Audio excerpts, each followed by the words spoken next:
আইন শৃঙ্খলা রক্ষা এখানে খুব ভালো কাজ করছে আইন শৃঙ্খলা রক্ষা বাহিনী, এবং আমাদের যে ভোটার যারা আছে তারাও স্বতঃস্ফূর্তভাবে আসছে।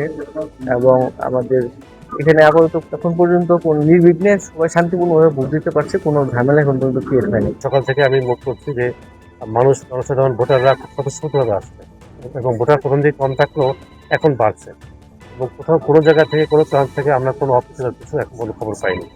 আমি ঢুকে 2 দলের 3 দলের এজেন্টকে জিজ্ঞেস করছি নির্বাচন কেমন হচ্ছে, সবাই বলেছে এখন পর্যন্ত নির্বাচন ভালো হচ্ছে।